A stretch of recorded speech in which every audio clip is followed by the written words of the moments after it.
शुरू से ही इमोशनल और सबको दिल से मानने वाली पारुल की शादी विवेक से होती है। क्या है यार, शादी के वक्त तो तुम दुबली हो गई थी, लेकिन शादी के 2 साल में ही फिर फूलकर गुप्पा हो गई हो। पारुल के साथ अब विवेक का व्यवहार बदल गया। सास ससुर भी बिना बात के ताने देते। अरे 2 साल हो गए, बच्चा नहीं हुआ, निकल यहाँ से। विवेक का भी सहारा पारुल को नहीं मिलता है। लेकिन जिस विवेक से पारुल को तलाक के एवज में 18 लाख मिले होते हैं, वो पारुल एक दिन, इंस्पेक्टर साहब, मुझे कंप्लेंट लिखवानी है। जी मैडम, क्या हुआ? चीटिंग, एक लड़के ने मेरे 6 लाख रुपए लूटे हैं। पुलिस वाला पारुल को ऊपर से नीचे तक देखता है। मामला क्या है, विस्तार से बताइए। पारुल फिर जो बताना शुरू करती है, उसके बाद इंसानियत से भरोसा उठना लाजमी है।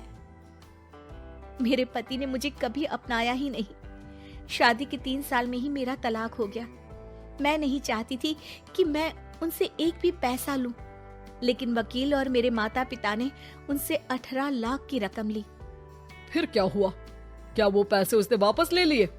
नहीं, उन्होंने तो उसके बाद मुझसे कभी कांटेक्ट भी नहीं किया। फिर? किसी डेटिंग साइट से मुझे आनंद नाम का एक लड़का मिला।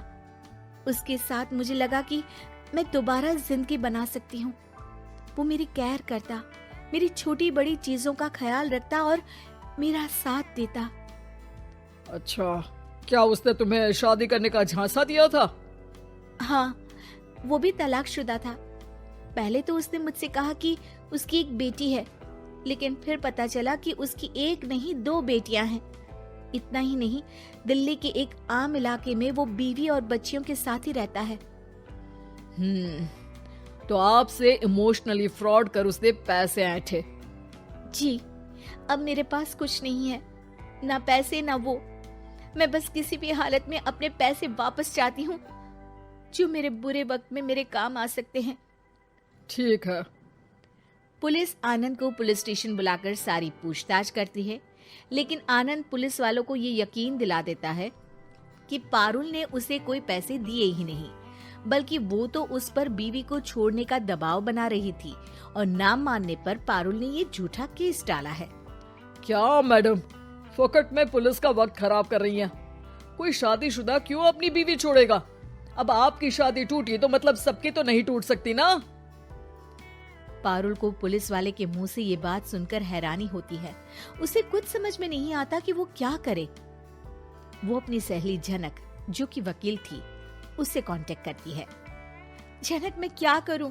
मैं कैसे पुलिस को यकीन दिलाऊं कि आनंद ने मेरे साथ न सिर्फ शारीरिक और मानसिक चीट किया है, बल्कि आर्थिक तौर पर भी वो मुझे खाली कर गया है। अब वक्त झनक का था। देख पारुल, ऐसे तो किसी को भी बिना सोचे समझे पैसे नहीं देने चाहिए, लेकिन अब जब तूने ये कदम उठा ही लिया है, मुझे ये बता, तूने कब कब पैसे दिए और कितने? क्या कहीं कोई सबूत है? पारुल कुछ सोचती है।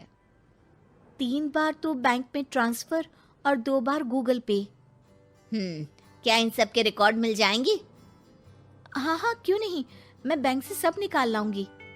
अगले दिन पारुल सारी स्टेटमेंट झनक के सामने रखती है और वो व्हाट्सएप की चैट भी दिखाती है, जिसमें कई बार आनंद ने ये बात कबूली थी कि वो उसके पूरे 6 लाख जल्द ही देगा। झनक अब पूरा केस लेकर पुलिस के पास जाती है और मामले को क्राइम एक्ट के तहत पूरे सबूत के साथ दर्ज करा आनंद की गिरफ्तारी की मांग करती है। पुलिस आनंद को लेने जैसे ही उसके घर जाता है, उसका सारा मामला बीवी और बच्चों के सामने खुल जाता है। पुलिस स्टेशन में पारुल को देखकर आनंद भड़क जाता है। ओह, तो बहुत होशियार बन रही हो तुम। ये झनक है ना तुम्हारी बचपन की सहेली? बताऊं सबको तुम्हारे बारे में? सब है मेरे पास, वो फोटो, वो वीडियो, तेरे भाई का नंबर भी है। 6 लाख क्या, अब 1 रुपया भी निकाल कर दिखा दे। वो पुलिस स्टेशन में जोर जोर से चिल्ला रहा था कि तभी पुलिस के एक सीनियर ऑफिसर को गुस्सा आ जाता है। क्यों चिल्ला रहा है? अब तो सारे सबूत है तेरे खिलाफ। ऊपर से यहाँ चिल्ला चिल्ला कर तूने खुद को तो गड्ढे में धकेल दिया है। जल्दी बता, लड़की के पैसे लौट आता है या फिर? आनंद डर जाता है। तभी उसकी बीवी और बच्चे पुलिस स्टेशन में आकर पारुल के पैसों का बैग देते हैं। मेरे पति को माफ कर दीजिए, प्लीज उन्हें पुलिस से बचा लीजिए। मेरे छोटे बच्चे हैं, ये कैसे रहेंगे? होता भी यही है। पारुल केस वापस ले लेती है, लेकिन उस सबक के साथ कि इमोशनल होकर किसी को भी अपना पैसा नहीं देना चाहिए। झूठ बोलकर रिश्ते कभी ना बनते हैं और ना ही निभते हैं।